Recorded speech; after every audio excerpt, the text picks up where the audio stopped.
Bart, what'd you get out of that competition during training camp? Well, hopefully we got a good starting group out of it. The competition was great for our unit, great for the offense. Really pushed some of the guys and elevated some of the other guys' play. So we feel like we're going in with a group of guys that can compete, and we're pretty excited about it. Brett was talking about how it could be similar last year, early in the season, rotating guys. So does that competition continue even as you get into the season? Yes and no. I mean, it's never not a competition. It's a terrible way to say it, but we're gonna have guys that continue to elevate their game, and we're always gonna need more because of injuries and things like that. We got a couple guys still banged up with some things, so we'll see kind of how the game progresses. But I'd like to get some of those guys in and see them compete because they've earned it. Do you feel like you may have more guys that you could feel comfortable putting in there if need be, just maybe compared to the last 2 years as you built to this point, maybe? Yeah, I think we are developing good depth. I think that was a goal of ours in the spring. It was a goal of ours this fall camp. We've got, I would say, probably 7 or 8 guys now that are working their way into potentially playing in a Big Ten game. And so that's an exciting thing for us. And we keep getting better. Some of the young guys coming along, some of the guys that haven't had a lot of experience, right, and developing that depth. Because, like I said before, we're going to need guys to play. We got pretty fortunate last year, had 1 game with an injury, and other than that unit stayed pretty much intact. And I think that's a rarity in today's world, just with how violent the game is. But we're feeling pretty good about where we headed. Yeah. I guess it's a stupid question. I'm sure you won't tell me, but how did that competition end up in the right spot? You guys will see on Saturday in Toledo. It's.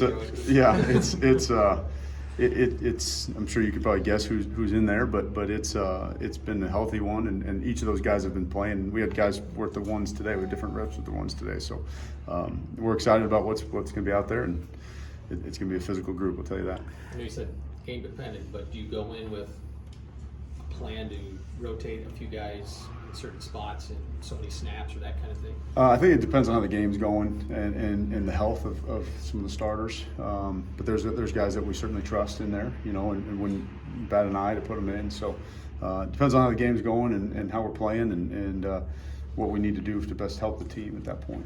Coach, what are some of the challenges facing Toledo's front? The 3-3 stack's kind of a unique challenge for you. Yeah, they're in and out of a lot of defensive fronts. They play, pretty standard what their coverages are. They like their coverages, but their fronts, they mix them up, and that does give you some challenges from time to time. Now we've used to practicing against some of the 3-down stuff, so that has helped.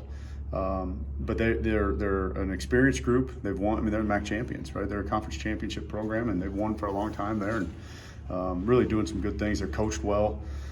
They're physical, and they play hard, and that shows up on film. You can see those things on film and have a lot of respect for what they're doing there. And that team coming in here is looking to get a win, and so we got to step up our game and come ready to play. Or if it does go a rotation in any capacity, what's the key to making that work for those guys from a rhythm standpoint and making sure they're kind of on where they need to be?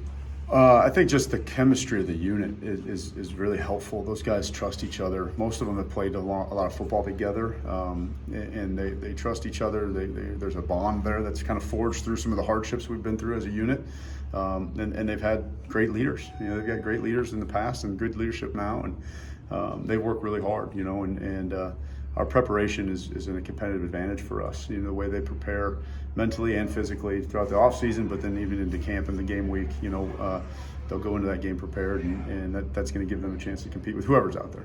How eager are you to see Josh Kreutz take the job here at center and get his first kind of start there? Yeah, I'm really excited for Josh. He's a phenomenal football player, really high football IQ. We've talked about all his attributes, and now we get to see him cut it loose. And I think that's the exciting part for me as a coach. Is just a long time. I told him the other day, it's a long time coming, and he's earned it. And I'm excited to see what he can do. For a guy like him, he's had some snaps, but is there a way you prepare him for the lights and the adrenaline, or is that just a first-time thing that he has to do? Well, he'll get that experience. It is kind of a unique thing, your first big start, especially in Big Ten. And he'll get that kind of full go on Saturday. But I think he's ready. I think he's been, he's traveled with us since he's a freshman, and he's seen it. He's been in big games, and has been around football his whole life. So I don't think that'll be new. I think it just harnessing a little bit of that aggression and kind of channeling that energy into something that we know he can do. So I'm excited to see what he can do and let him cut it loose. Let's go play. So he'll be just fine. You and Brett talked about how Gesicki's jump has maybe surprised you over the last 2 years. Like, what has surprised you about, or what's that progress been like for him? Well, I think it's just exceeded maybe our expectations and how fast it got. When he came in, he was a small town, small school, small football, and 260 pounds when he got here, and we kind of had a different vision in mind, right, of the type of lineman we recruit. You can kind of see who that is, but we laid forth some challenges. I mean, a lot of guys in his class aren't here, and he's just continued to work, continued to grow. He wants to learn.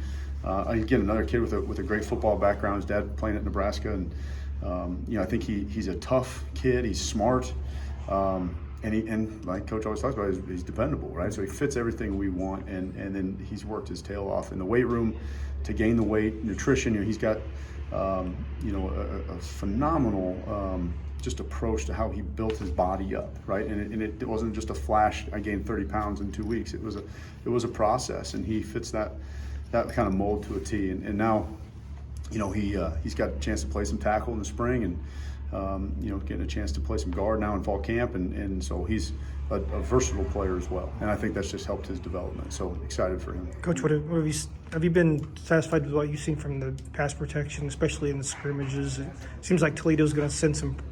They tend to send some pressure. Yeah, I don't know if I'm ever satisfied with our protection. We kind of have a saying, as long as it takes, right? And that's a hard thing to do, right? Is continue to stay on, strain, finish. I mean, we preach that every day, and I feel like you can always finish more, you can always strain harder, you can always do some of those things to really eliminate any doubt. And we still have a long way to go in that light. In my opinion, I think just as a unit, we have a long way to go. I don't think when you're satisfied is when you're going to get beat, and so we have to. We've got to do a lot to answer, even from what we did last year, and last year's results not good enough. We went 1-4 in the last half, and that's not acceptable. So we have some work to do, and are certainly cut out for us. With 3 returning starters, have you noticed the install during camp or what you're doing during game week is a little cleaner and at least a little crisper with their understanding of year 2 and what Barry wants to do offensively? Yeah, I do feel that, and spring helped too, right? So you get the spring with some continuity in the spring, and then it carries over to fall camp. We spend a lot of time on install, but we install very quickly in the room. And there's a lot of things that we can do that are the same for us, but maybe a different look for everybody else, right? And for us, really, it's the same rule. So that has helped, right? And having that experience up there has really been kind of a blessing. And then a guy like Krutz, who doesn't have a lot of playing experiences, but the knowledge of the game and his work ethic and things, we've really been able to instill things kind of like where we left off. And so that part's been kind of advantageous for me as a coach. Yeah. To that end, because you have so much versatility in the guys you play, guard and tackle liability, can you guys tweak things pretty easily as well? Like, hey, this guy can do stuff that a guard can do all the way out if we kick him all the way outside? Yeah, we can. I don't know if you ever want to do that, but that's why we do it the way we do, so we can get the best 5 out there, right? And whoever that may be. So it might be a different combination. You might move a guy outside and fill his role, and or you might move a guy up, to fill an outside role. So it just kind of depends on really the situation, the game plan, who's playing well, what their strengths are. But that is a big advantage of being versatile is having value at other positions, right? And so now you go in carrying 8 guys that you feel like can play any 5, right? And now you don't have to travel 13 guys up front. So there is certainly some benefit to that.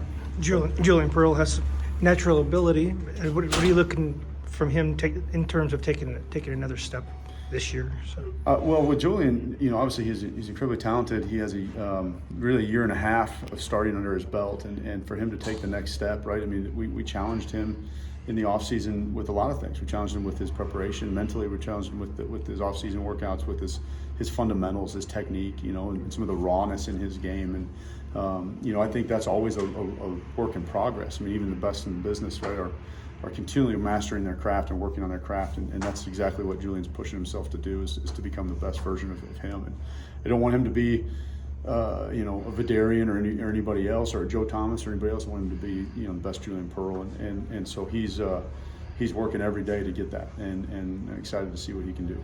How have you seen Isaiah step up and find his voice in that leadership to be named a team captain? Well, first of all, just very proud of him to have that type of ownership within the team, within the unit.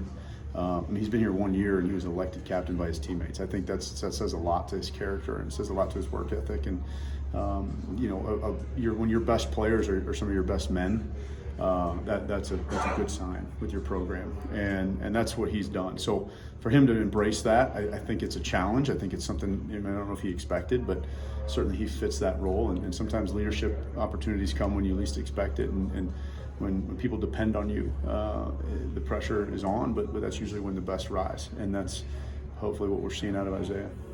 What did they get for you?